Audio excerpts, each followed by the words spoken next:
मांडुक्य उपनिषद का तीसरा वचन है। जागृत स्थानो बहिष्प्रज्ञः सप्तांगः एकोनविंशतिमुखः स्थूलभुग् वैश्वानरः प्रथमः पादः।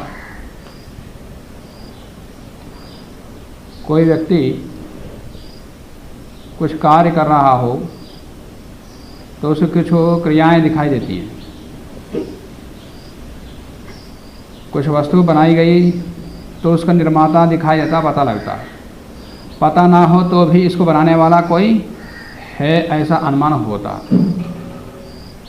कोई है तो उसने कैसे बनाया होगा उसका भी ऊह कर लेता। जो भी इसको बनाने वाला है उसने कैसे बनाया होगा उसका भी कुछ ऊह कर लेता। उसी प्रकार से इस जगत को परमात्मा ने बनाया तो बनाने वाला वो है, और कैसे बनाया होगा तो उसी का ही यहाँ वर्णन है। जागरित स्थान बहिष्प्रज्ञ सप्तांग एकोनविंशतिमुख स्थूलभुक् वैश्वानरः। 7 गुणों का वर्णन किया। जगत निर्माण करने वाले परमात्मा का स्वरूप कैसा है, किस प्रकार से उसने बनाया। तो जागरित स्थान, जागरित अवस्था है जिसका स्थान मतलब अवस्था। जागरित अवस्था वाला, जब हम काम कर रहे हो तो जागृत अवस्था में होते, सोते हुए नहीं करते। कुछ काम करते सोते हुए करते हो, जागते हुए करते हो। तो परमात्मा सृष्टि का निर्माण कर रहा है तो उसकी वो जागृत अवस्था है। जब वो सोता, स्वप्न लेता, जागता, ऐसा नहीं है। पर क्रिया के साम्यता से जब व्यक्ति प्राणी जागृत अवस्था में कुछ काम करते हैं तो काम कर रहे हैं इसमें जागृत अवस्था में, उसी प्रकार से परमात्मा काम कर रहा है इसमें जागृत अवस्था। तो जागृत स्थान वाला। और बहिष्प्रज्ञ, जब व्यक्ति काम करता है उसकी बुद्धि काम अंदर रहती है। उसकी सारी प्रवृत्ति मन की, बुद्धि की, इंद्रियों की, चाहे ज्ञानेंद्रिय हो, कर्मेंद्रिय हो, सबकी प्रवृत्ति बाहर होती है। तो इसी प्रकार से परमात्मा की भी बुद्धि या परमात्मा का ज्ञान बही होती है, उसकी प्रवृत्ति बाहर होती है। तो जब भी अंदर बाहर उसके कुछ नहीं है, परंतु व्यक्ति के, मनुष्य के प्रवृत्तियों को वहाँ आरोपित करके वहाँ बताया जा रहा है। तो बहिष्प्रज्ञ सप्तांग 7 अंग वाला होता है। 7 अंग कौन से? मनुष्य के 7 अंग मुख में है। 2 आँखें, 2 नाक, 2 कान, 1 मुंह, 7 हो गए। उसी प्रकार परमात्मा के भी 7 अंग हैं। या मुंडकोपनिषद में आया था, अग्निर्मूर्धा चक्षुः सूर्यचंद्रौ दिशः श्रोत्रे वाग विवृताश्च वेदाः और वायु प्राणः हृदय विश्वम अस्य पद्भ्याम पृथ्वी हेष सर्वभूतांतरात्मा। तो अवयव कल्पना वहाँ कर लिया। अग्नि ही उसका सिर है, सूर्य और चंद्र ही उसकी आंखें हैं, दिशाएं कान हैं, और वेद उसकी वाणी है, वायु उसका प्राण है, अंतरिक्ष उसका हृदय है, पांव उसकी पृथ्वी है। तो इस प्रकार के सर्वभूतांतरात्मा वो भी 7 अंग वाला हुआ। मान 2-2 आंख ना करके आंख, चक्षु इंद्रिय 1, कर्णेंद्रिय 1, इस प्रकार से लें तो अग्निर्मूर्धा अग्नि, सूर्य चंद्र को मिलाकर चक्षु आंख 1, 2, दिशा श्रोत्र है 3, वाक् प्रवृत्ति वेदाः 4, वायु प्राण 5, हृदय विश्वमस्य, ये हृदय 6 और पृथ्वी पाद, ये 7। यही उसके 7 अंग हैं, सप्तांगा। 19 मुखा, 21 मुंह वाला। एक ही मुंह हो तो इतना खा रहे हैं, किस मुंह हो तो एक ही मुंह, इतना बोल रहे इतना शोर मचा रहे हैं, अरे 21 मुंह हो तो। हाँ 21 बोल रहा हूँ, 19 19 मुंह वाला, 19 मुखा, 19 मुंह है उसकी परमात्मा के। मुख मतलब है प्रधान, मुख्य। 19 प्रमुख शक्ति वाला परमात्मा है। यदि पिंड है तो ब्रह्मांड है, जो ब्रह्मांड में वो पिंड में है, जो पिंड में है वो ब्रह्मांड में है। वो 19 कौन है? 5 ज्ञानेन्द्रिय, 5 कर्मेंद्रिय, 5 प्राण, कितने हो गए? 15, 4 अंतःकरण, 19। 4 अंतःकरण कौन से? मन बुद्धि चित्त अहंकार। हाँ वो सांख्यिक प्रक्रिया में कहीं कहीं चित्त का अलग वर्णन आता है, इसको विचार करना पड़ेगा, या इनके बीच की कोई स्थिति है जो जिसका वर्णन वहाँ नहीं हुआ। जैसे कि प्रकृति और महतत्व के बीच में कुछ स्थिति मानते हैं, कुछ पदार्थ हैं, पर उसका वर्णन नहीं किया। अत्यंत सूक्ष्म होने के कारण से उसको प्रकृति के अंतर्गत ही मान लिया। प्रकृति और महातत्व के बीच में भी एक दो विकार मानते हैं, पर उनका वर्णन नहीं किया।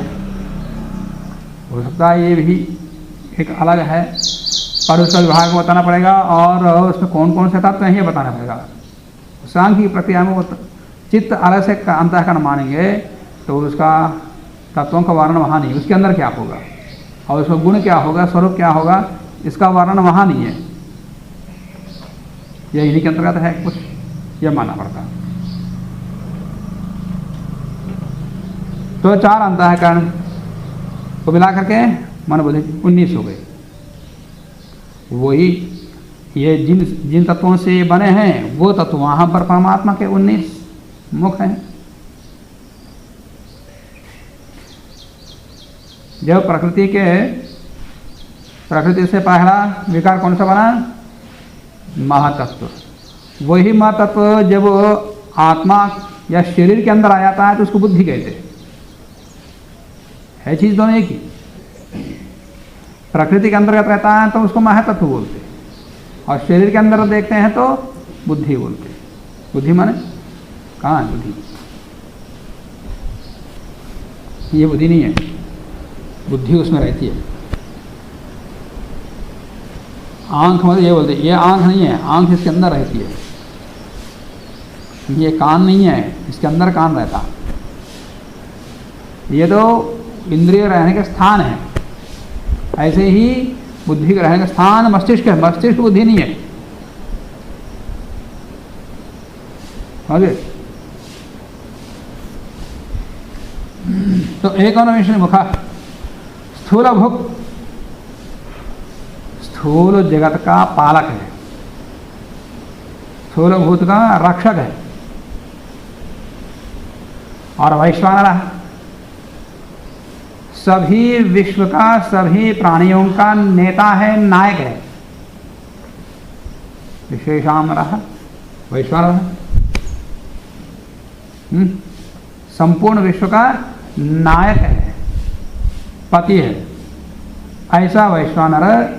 और वो प्रथमा पादा, ये इसका प्रथम स्वरूप है, प्रथम अवस्था है, जिसको जागृत अवस्था कहते हैं। वो एक अवस्था है, उसी प्रकार से ये प्रथमा पादा एक जागृत अवस्था है, या उसको इस एक रूप में एक प्रकार से उसको जानने योग्य है। उसके और भी अवस्थाएं हैं जो जानने योग्य हैं। ये प्रथम स्तर पर इस प्रकार से इसको जानना चाहिए, इस जगत को बनाने वाला ऐसा। ओंकार में कितने वर्ण हैं? कौन कौन से? आ से कौन कौन से वो नाम लिए जाते हैं?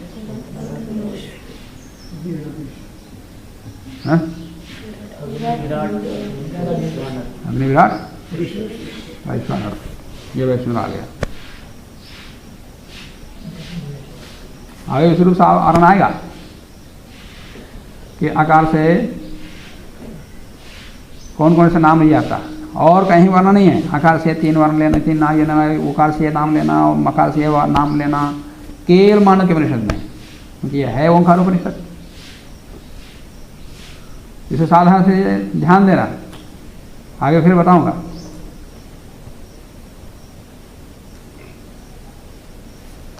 तो प्रथम पाद प्रथमास्था है, वो प्रथम रूप है।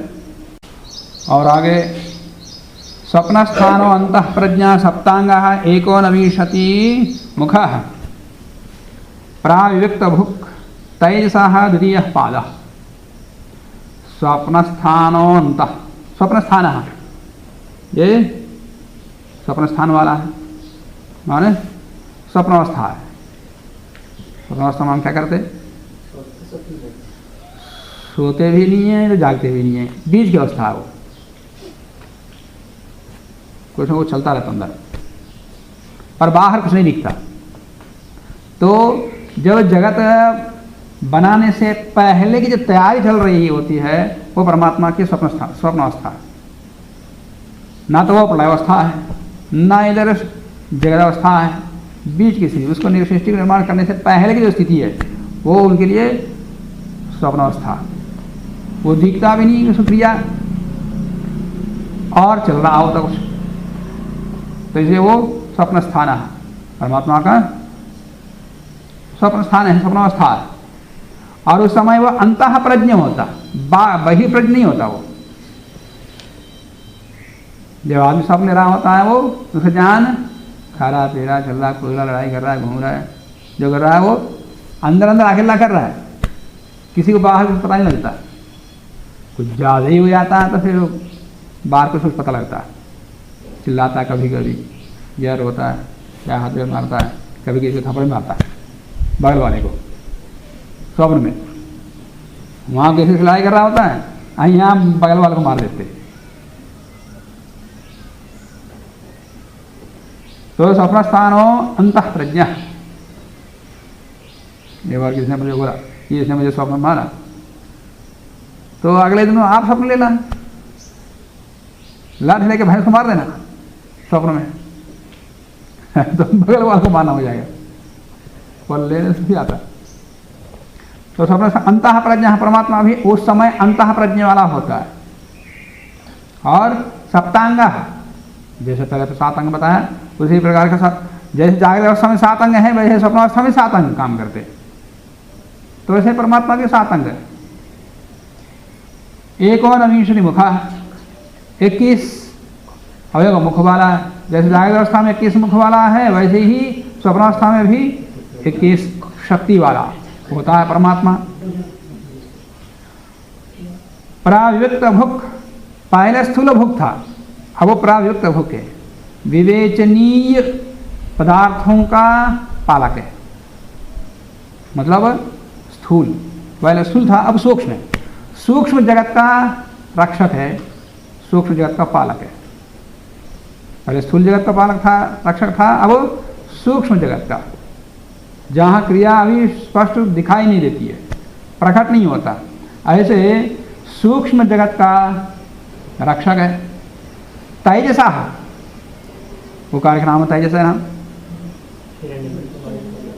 हिरण्यगर्भ वायु तेजस। ये तेजस स्वप्नावस्था में आया, मृत्यु में भी आया। प्राज्ञश्च आत्मा तेजसश्च इति आत्मगतिम आचष्टे। जो प्राज्ञ है, प्राज्ञात्मा है, और वो तेजस है, वो आत्मगति अंतर्लीन क्रियाओं के नाम है। ये प्राज्ञ और तेजस, ये अंतर्लीन आत्मा की गतियां हैं, उनकी चेष्टाएं।